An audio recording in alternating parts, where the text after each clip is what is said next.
mengontrol data kita itu digunakan seperti apa. Jadi lebih baik apapun yang sekarang kita setujui di ranah digital, kita harus baca. Sepanjang apapun itu dokumennya kita harus baca. Jadi data kita sebenarnya bisa ditarik dan bisa dijual belikan ya. Sekarang tuh ada namanya sixth generation. Sixth generation itu artinya data pribadi di elaborate sama teknologi, sama personifikasi kita. Dia memahami kita seolah-olah kita menyukai A sama B sama C.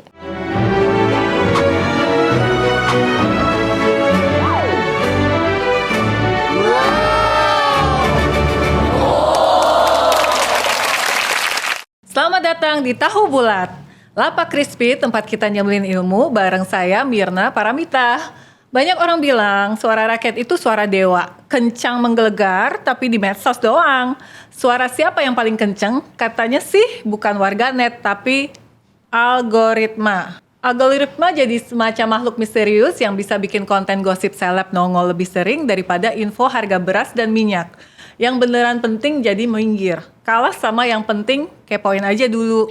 Nah, biar kita nggak cuma jadi mama-mama kepo di timeline, hari ini saya sudah didatengin yang paham betul tentang dunia algoritma.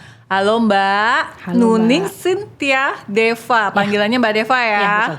Ceritain dong tentang profesi kamu sebenarnya tuh seperti apa? Kok bisa paham banget soal algoritma?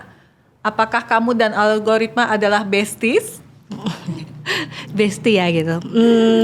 Kalau cerita tentang profesi itu sejarahnya panjang tuh Mbak. Sebenarnya kalau dari background tuh sebenarnya saya bukan yang ahli algoritma tadinya. Cuma karena 7 tahun yang lalu tercebur di dunia algoritma gitu. Jadi awalnya saya itu sebagai peneliti media sosial, kemudian teknologi kan berkembang. Sekarang tuh teknologi berkembangnya bukan 1 tambah 1 jadi 2, tapi 2 kuadrat. Jadi 2 kuadrat 2 kali 2 jadi 4, 4 kuadrat jadi 16. Jadi dari situ saya mempelajari media itu sampai secara teknologi juga. Jadi secara algoritma kita pelajari, secara narasinya itu kita pelajari, secara trennya kita pelajari. Jadi media sosial itu semakin berkembang mengikuti teknologi gitu. Jadi mau nggak mau profesi saya ke situ juga. Jadi mau nggak mau saya mempelajari juga algoritma itu seperti apa, kira-kira perang informasi itu seperti apa, kemudian perang narasi seperti apa, bagaimana algoritma mempengaruhi itu. Jadi mau tidak mau saya tercebur di dunia algoritma. Gitu. Keren banget, ini cewek pinter kalau ngomong cus penuh isi ya, nggak kayak gue tahu kosong. Oke, Deva, kalau ngomongin algoritma banyak ibu-ibu mikir itu kayak rumus matematika yang di buku sekolah SMP SMA itu loh. Sebenarnya apa sih algoritma di medsos itu? Kalau kita ngomongin statistik tuh akan rumit ya. Kalau seandainya kita ngomongin statistik, algoritma itu pasti ada engagement segala macam, itu pasti akan rumit. Tapi secara simpelnya adalah algoritma itu kalau bahasa Gen Z itu ada istilahnya you are what you eat. Apa yang kamu makan adalah kamu. Jadi algoritma adalah apa yang kita like, apa yang kita dislike, apa yang kita don't recommend, dan apa yang kita recommend, itulah algoritma. Jadi kita seolah-olah terjebak di dalam satu bubble, echo chamber, seolah-olah itu menjadi satu kenyataan, padahal itu sebenarnya algoritma aja, kita yang menentukan gitu. Jadi apa yang kita tentukan ya itu mempengaruhi algoritma kita. Cadas. Aduh, aku jadi takut. Jadi benar ya, alasan saya lebih sering dapat konten resep masak dibanding berita politik. Itu bukan suatu kebetulan. Tapi kerja algoritma itu berarti kita jadinya nggak bebas-bebas amat dong ya. Nggak 100% berdaulat dengan pilihan kita. Jadi kita tuh penonton di panggung algoritma itu ya. Sebenarnya kalau kita ngomongin kebebasan, kita tuh bebas. Kita bebas apa yang kita like, apa yang kita dislike itu kita bebas. Tapi kita menentukan hari ini gue nggak mau nih ngelihat ini terus, itu kita nggak bisa milih. Karena secara historikal aku udah like itu terus, untuk ngebersihinnya tuh susah. Jadi kalau misalkan tadi Mbak Mirna bilang kenapa konten gue isinya masakan terus, mungkin kalau untuk berubah gitu kontennya misalkan soal diving ya misalkan ya berarti harus memperbaharui itu katalog algoritmanya, mau nggak mau searching manual kita cari tentang misal masalah diving kayak gitu, nah baru kita like, kita komen, engage, baru itu akan regenerasi algoritma gitu. Jadi kita tetap freedom di dalam dunia algoritma, tapi personifikasi apa yang kita tentuin itu sulit untuk kita pilih-pilih gitu. Jadi kalau kita mau misal sekarang lagi heboh masalah artis A, artis B, gue nggak mau nih ada info tentang artis A sama artis B, kita don't recommend aja, kita klik don't recommend, nanti algoritmanya dia akan kecuci sendiri gitu. Nah gitu, kalau ngelupain pacar gitu kan, ya mantan juga gitu ya harus. Iya, tapi sama kan kayak logika mantan susah dihapus gitu. dulu berapa hari tuh kalau logika mantan gitu bisa dihapus dari timeline kita? Tergantung mantannya. Jadi sama aja kayak algoritma. Jadi kalau misalkan saya nih, misalkan memang secara berbulan-bulan tuh aku ngikutin terus, aku suka Kegiatannya K-pop dia, misalkan, ngikutin K-pop semua. Untuk membersihkannya itu juga susah. Sama kayak mantan lah. Kalau semakin kita lama engage, semakin susah ngapusnya. Gitu ya, remaja putri. Tadi kamu sempat sebut bubble, echo chamber, polarisasi medsos. Coba jelasin dong deh pakai bahasa yang aku paham nih ya. Soalnya tiap kali saya dengar saya cuma ngangguk sok paham aja nih. Jadi kalau di media sosial itu ada namanya fenomena echo chamber. Jadi fenomena echo chamber itu mungkin sekarang itu kita sering dengar istilahnya perang narasi. Nah sebenarnya dari sebelum perang narasi itu ada yang namanya perang informasi. Ada namanya perang informasi itu di mana apa yang masuk ke dalam echo chamber kita anggap itu sebagai satu kebenaran. Jadi contoh menurut saya di dalam echo chamber saya di algoritma itu orang yang makan gula bisa nyebabin diabetes gitu. Yeah. Jadi saya berasumsi gula itu jahat gitu. Dan pada saat itu karena ada namanya fallacy, gula itu lawannya adalah asin. Jadi menurut saya ya udah kalau gitu saya makan asin akan lebih sehat. Padahal itu fallacy juga. Harusnya kita membaca lebih banyak. Gula itu dia buruk buat kita, garam itu juga kurang baik untuk kita. Jadi kita perbanyak itu. Jadi kita nggak boleh menjadikan media sosial itu jadi single source kita aja. Untuk update boleh, cross check ke belakang kita juga perlu gitu kalau untuk di media sosial. Gila, bahasanya dapur banget guys. Garam sama tadi apa? Asin dan gula gitu. Iya, gitu. Terus kalau kita terus mau hidup di echo chamber nih, bahaya paling gede itu apa? Jangan-jangan kita jadi katak dalam tempurung, tapi versi digital. Kalau untuk itu, kalau dibilang algoritma itu berbahaya, subjektif ya gitu. Jadi kalau di media sosial itu ada yang namanya fallacy. Ada kalau kita belajar dulu dasar-dasar logika itu kan ada kebenaran yang di-false-kan. Jadi ada kalanya di dalam echo chamber itu ada namanya ad hominem. Ketika misalkan saya nggak suka sama Mbak Mirna, ya saya hide aja Mbak Mirna. Jadi sebenarnya bisa jadi informasi dari Mbak Mirna itu benar. Tapi saya hide aja karena saya nggak suka gitu. Terus yang kedua ada yang namanya cherry picky juga. Selain jadi kayak semacam terstruktur gitu. Satu orangnya jadi cherry picky, pokoknya yang saya mau itu ada di algoritma saya. Yang saya nggak suka, saya nggak mau. Bisa jadi idenya Mbak Mirna benar, tapi karena saya orangnya dalam fallacy itu ada ad hominem, saya nggak suka sama Mbak Mirnanya nih misalkan. Walaupun itu idenya bagus ya, saya ignore aja. Jadi ya saya punya bubble kebenaran sendiri gitu. Jadi ya bahaya kalau kayak gitu. Bahaya ya. Tadi kamu sempat sebut bubble. Itu efek bubble tuh gimana? Apa kita gampang marah, gampang salah paham sama orang yang beda kubu? Kayak di grup WA keluarga ada yang share resep donat kentang, ada yang share teori konspirasi kentang, bisa bikin sinyal 5G gitu kan? Itu kayak gimana tuh? Jadi kalau gitu jadi sebelum itu mungkin saya agak mundur ya. Jadi cara berpikir manusia itu ada stepnya.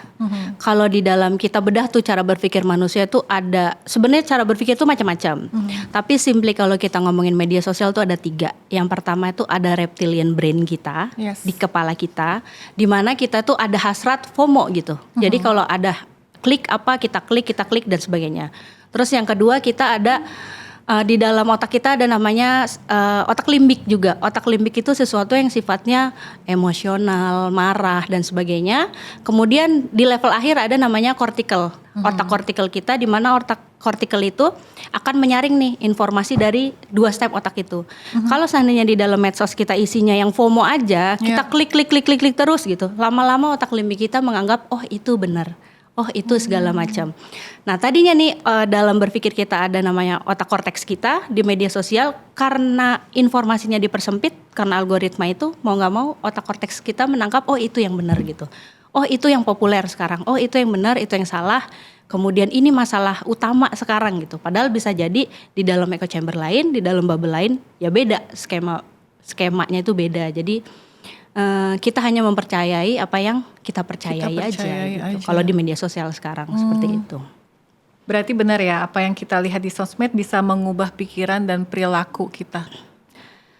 Bisa dibilang bisa dibilang enggak. Tapi rata-rata karena kita balik lagi ya. Kita pakai data dulu. Di Indonesia ini kan ada 285 juta orang.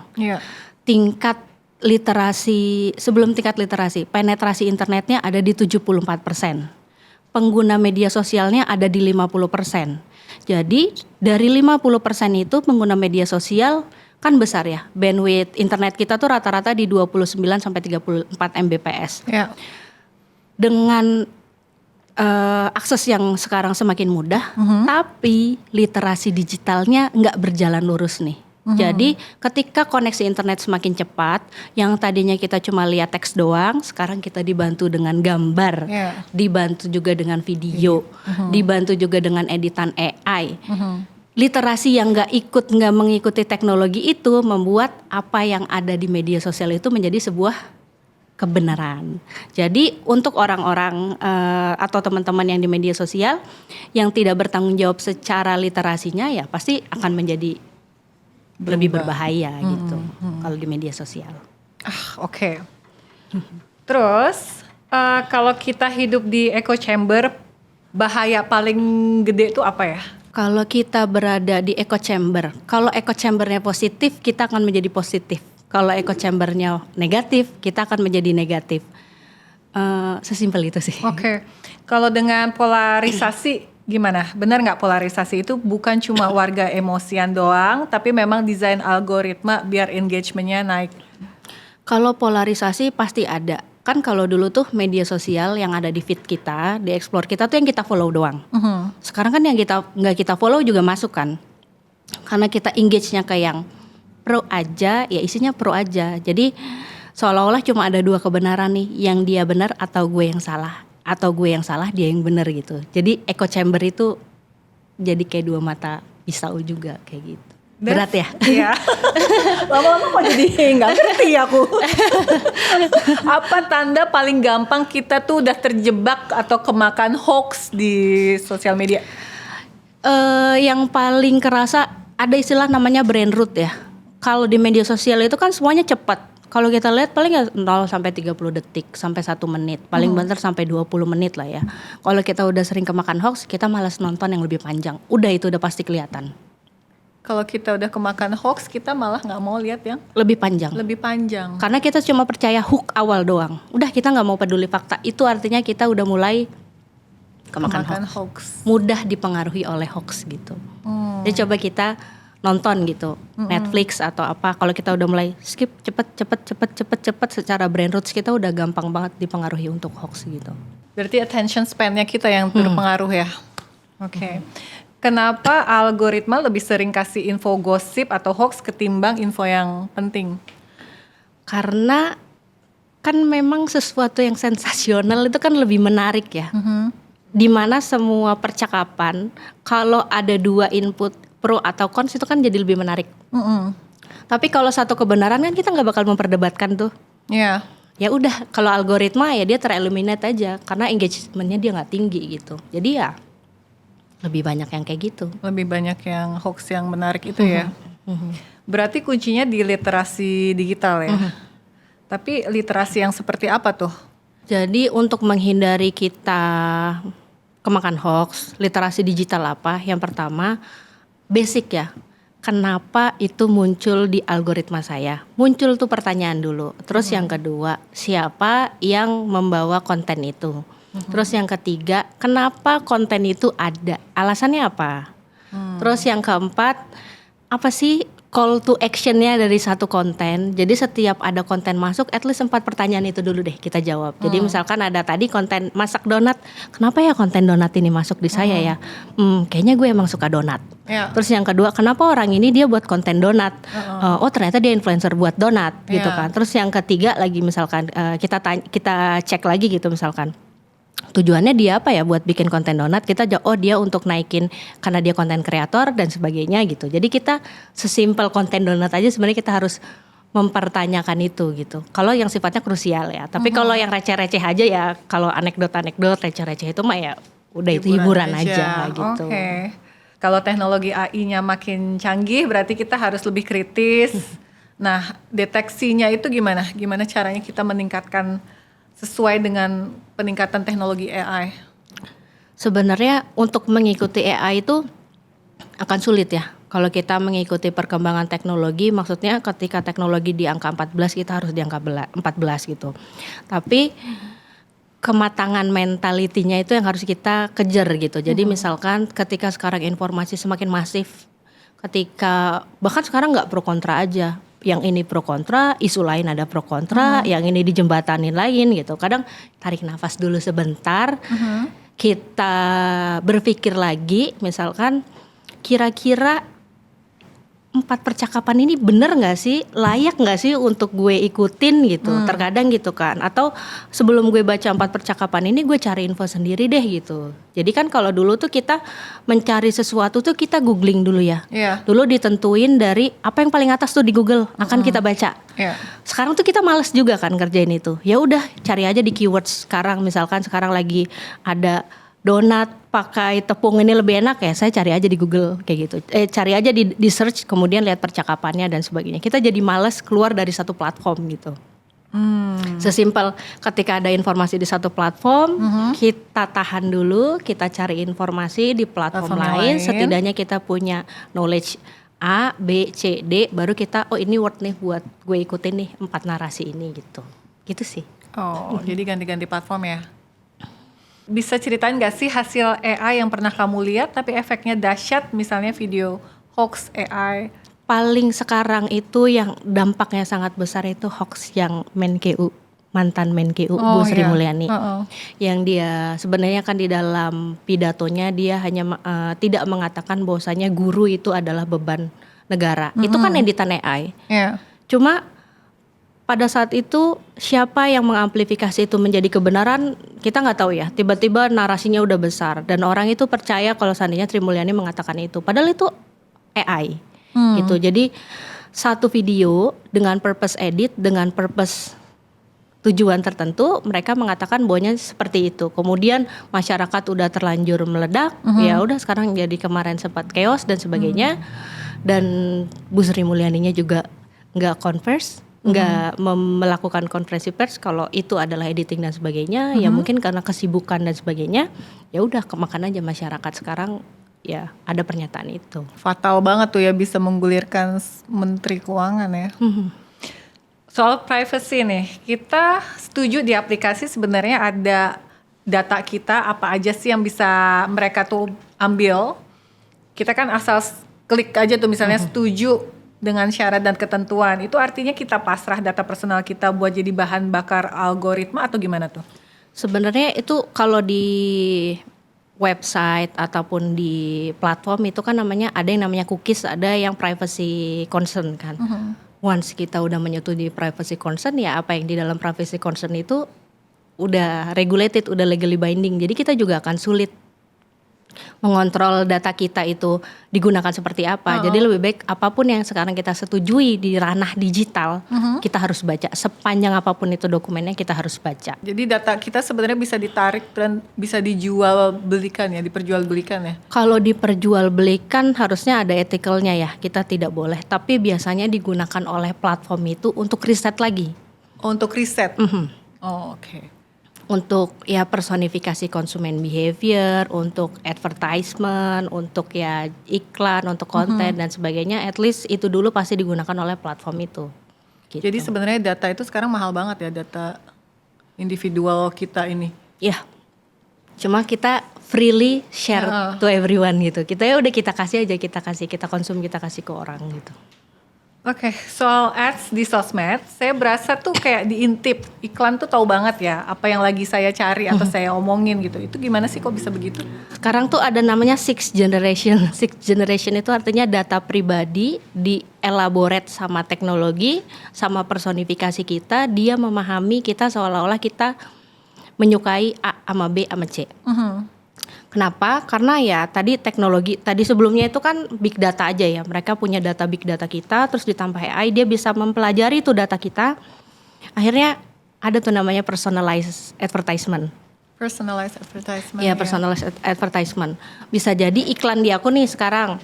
Karena aku suka K-pop, isinya tiket konser. Nah, SM konser, ya kan, terus Blackpink kemarin, seolah-olah itu prioritas aku kan, karena itu personalized advertisement. Jangankan kita ngomongin di internet, kredit card kita aja tahu kita suka apa. Oh gitu? Iya, jadi kalau kita mungkin sekarang kita ada bank tiba-tiba ditelepon untuk personalize, kalau kita suka travel dan sebagainya, ya karena data kita yang tadinya di-collect, di-learn sama mereka untuk pendekatan personal, ya itu digunakan gitu.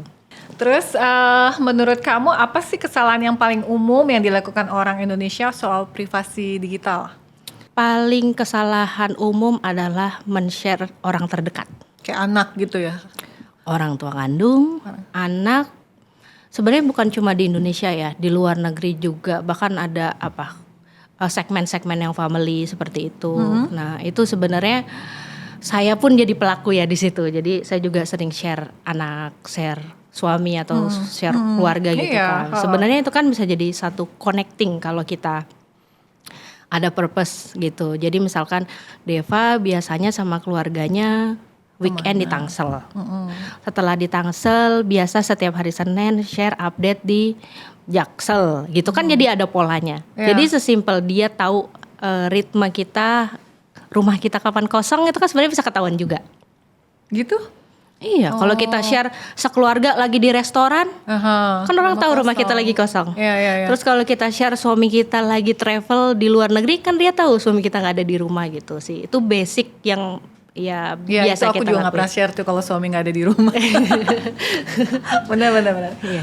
Terus kalau gitu kita lanjut ke digital security. Ancaman yang paling sering orang biasa kena tuh apa? Paling sering kena adalah ketika orang itu sudah punya, bahasa kita tuh punya paralel, dunia paralel sendiri. Maksudnya parallel universe? Iya, parallel universe. Jadi misalnya gini, aku di dalam dunia nyata tuh aku orangnya introvert. Nah ketika aku di dunia digital, aku tuh suka K-pop misalkan gitu. Nah di dalam K-pop itu aku ngikutin tuh semua isunya, aku sangat vokal dan sebagainya. Aku punya parallel universe sendiri. Jadi aku merasa tidak nyaman berbicara di ranah offline tentang K-pop. Jadi ada kalanya orang ngerasa apa yang dia lakuin di digital itu jadi kayak isu, kayak aib gitu. Oh gitu? Iya, kan sekarang ada tuh orang yang pakai second account dan sebagainya gitu kan. Nah itu sering tuh sekarang, paling sering kayak gitu. Jadi orang itu ngerasa punya paralel sendiri nih gitu. Kayak aku misalkan punya akun kedua gitu. Isinya misuh-misuh aja tuh, marah-marah aja semua, sesuka diri aku sendiri gitu. Nah di situ aku nggak punya responsibility, merasa tidak punya responsibility. Karena orang gak ada yang tahu kalau itu aku gitu. Padahal alam bawah sadar aku udah berubah menjadi orang itu. Di dunia offline aku hide, tapi aku bisa jadi mempengaruhi orang-orang terdekat secara offline. Apa yang aku percaya itu dalam dunia paralel aku sendiri itu. Oh, jadi secara psikologi ya? Sering itu kayak gitu. Alter ego itu keluar dia kalau misalnya? Ya, paling sekarang tuh kan kita itu pengguna internet itu kan kita ada 285 juta penduduk dari usia 0 sampai yang paling tua. Tapi yang punya handphone itu 125% dari total penduduk. Jadi bisa jadi satu orang itu punya lebih dari satu handphone. Itu baru handphonenya. Belum dari satu handphone apa media sosialnya. Gila. Gitu. Oh ya, oke. Terus kalau anak Indonesia yang underage nih, banyak yang kena nggak sih? Ya, terus gimana keluarnya, mereka bisa keluar dari situ? Kalau anak underage itu responsibility-nya harusnya dari orang tuanya ya. Karena sekarang underage itu kan TikTok ya. Sekarang kan Gen Z, Gen Alpha itu senang banget sama TikTok. Algoritmanya TikTok itu bukan apa yang kita follow sebenarnya. Lebih banyak apa yang nggak kita follow. Lebih banyak ada di feed kita. Nah untuk itu ketika anak kita kasih bebas dia menggunakan TikToknya, ya kita harus mengontrol itu kan. Kalau enggak ya dia akan percaya apa yang ada di informasi. Secara psikologis aja dunia anak itu memang lebih kecil daripada dunia orang dewasa. Kenapa? Contoh misalkan anak tasnya mau warna merah terus kita ubah jadi warna pink, dia tuh bisa moody dan semarah itu kayak seolah-olah itu karena memang secara psikologisnya Iya. dunia anak tuh lebih kecil dari dunia kita. Dan tas itu dunianya dia banget gitu. Dunianya dia, udah dunianya kecil, informasinya dikecilin gitu. Jadi makanya untuk itu kalau untuk anak-anak harusnya ya pemerintah juga ada regulasinya juga sih. Underage itu kontennya kayak gimana, harusnya algoritmanya juga nggak sama Nggak gitu. sama dewasa ya. Harusnya gitu.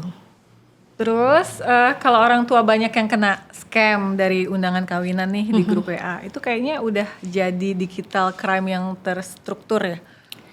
Kalau untuk undangan kebetulan orang terdekat saya juga banyak tuh yang kena undangan gitu.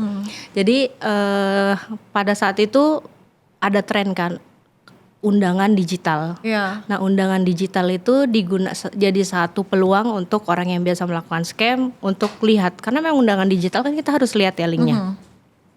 Ketika diklik APK-nya, terus kemudian beberapa bank kita tuh hilang dan sebagainya. Ya, yang saya tahu bank hanya merilis kami tidak melakukan bla bla bla bla bla bla. Tapi secara regulasinya belum banyak nih orang yang show up ke publik gitu, misalkan oh ini penyebabnya ini akhirnya uang kembali dan sebagainya gitu. Jadi masyarakat itu terkadang menyembuhkan masalahnya sendiri gitu. Ya tanpa bantuan polisi atau pihak bank atau apa untuk. Kalau untuk polisi mungkin banyak yang lapor ke polisi, Ya. lapor ke bank juga udah lapor ke bank. Cuma kan ada namanya causal consumers ya.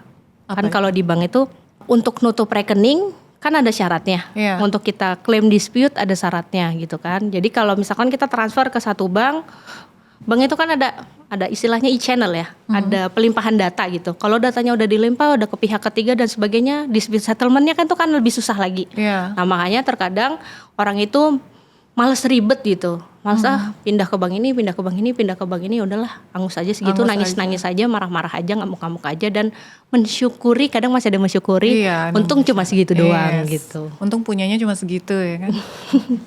Jadi itu gimana cara kita memprotek, adakah variasi 2 langkah? Itu beneran aman gak sih? Atau kamu punya tips lain untuk memproteksi itu? Yang kamu bagiin ke teman-teman kamu yang kena? Kalau untuk masalah penipuan scamming di WhatsApp dan sebagainya, intinya kita harusnya tidak asal klik aja. Walaupun itu orang terdekat, kita nggak boleh asal klik juga, karena bisa jadi itu scamming juga gitu. Jadi sebaiknya kalau mau diklik, ya biasanya aku beda browser. Oh dicoba di browser aja yang lain. di browser yang nggak ada data security-nya. Kadang kayak gitu. Kalau memang begitu atau enggak ya kita telepon aja. Oh. Paling mudah itu ketika kita scamming video call aja dulu deh. Iya. Contoh dapat undangan terus kita video call gitu. Dia angkat atau enggak? Kalau itu memang teman kita kan harusnya kita angkat. Kita bilang, "Hai, congrats ya, kita mau nikah, kamu mau nikah dan sebagainya" gitu. Harusnya setidaknya kita video call aja dulu. Video call dulu ya. Oke. Video call dulu. Oke, kita balik ke algoritma lagi. Sekarang nih politik lagi panas-panasnya. Apakah benar hoax justru lebih gampang viral karena lebih ada clickbaitnya dan algoritma malah nyorotnya konten-konten yang kontroversial itu biar orang semakin ribut? Kalau kita bilang siapa yang membuat konten hoax itu jadi lebih banyak, algoritma salah satunya, temen kita salah satunya, diri kita salah satunya. Karena tadi ketika kita punya rasa FOMO tuh ada di bahasa kita, ada di otak reptilian brain kita.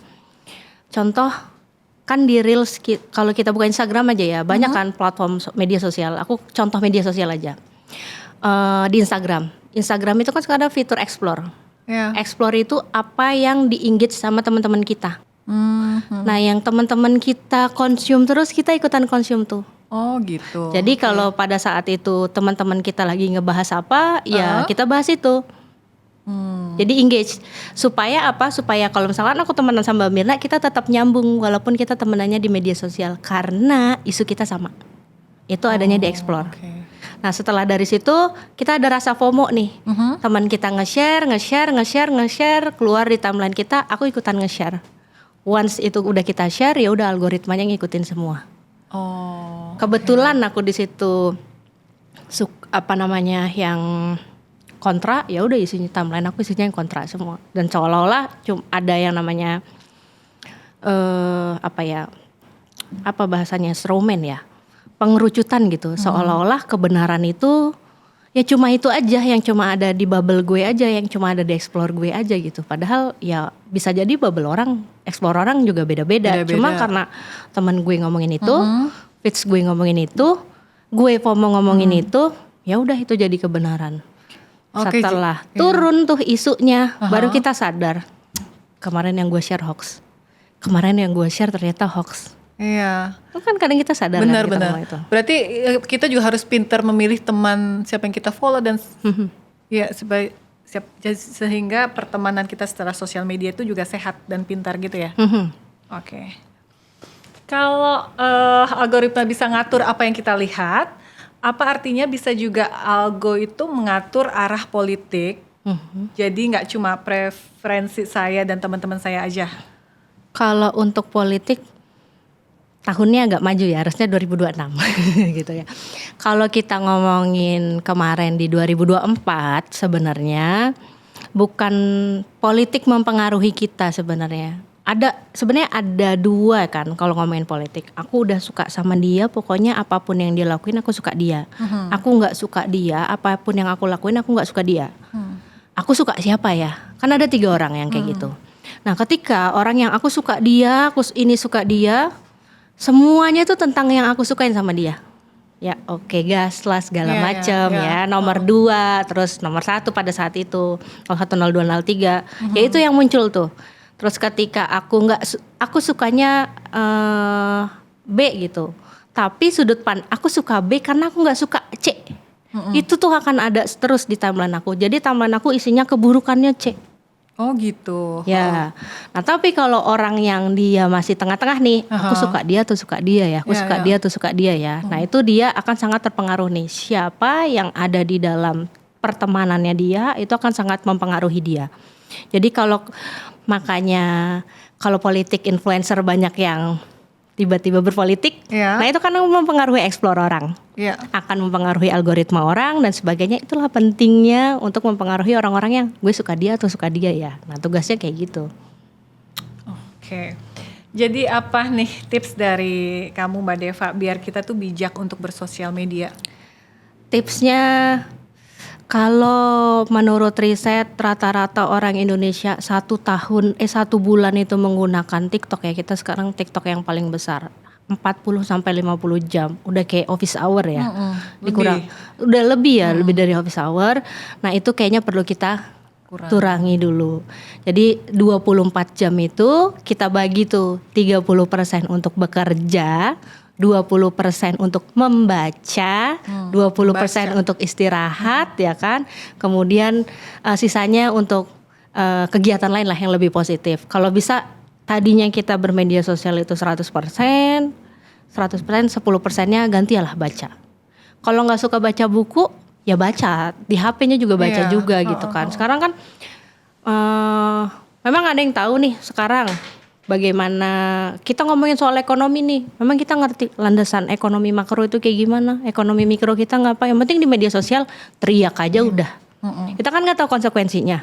Kita misalkan turunin harga beras gitu, kita nggak tahu konsekuensinya harga beras itu, multiplier efeknya itu kayak gimana dan sebagainya. Jadi ya kurangin sebelum kita bersuara, kita baca dulu aja deh. Gitu. Literasi dulu ya. Oke.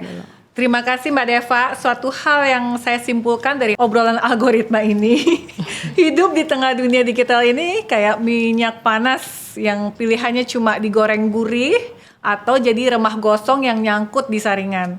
Jadi dari realita hari ini, selamat datang di kedaulatan algoritma media sosial ya ibu-ibu, saling menjaga anggota keluarganya dan teman-teman di sekitarnya untuk lebih pintar bersosial media. Terima kasih sudah nyembelin ilmu bareng tahu bulat. Sampai ketemu di episode berikutnya.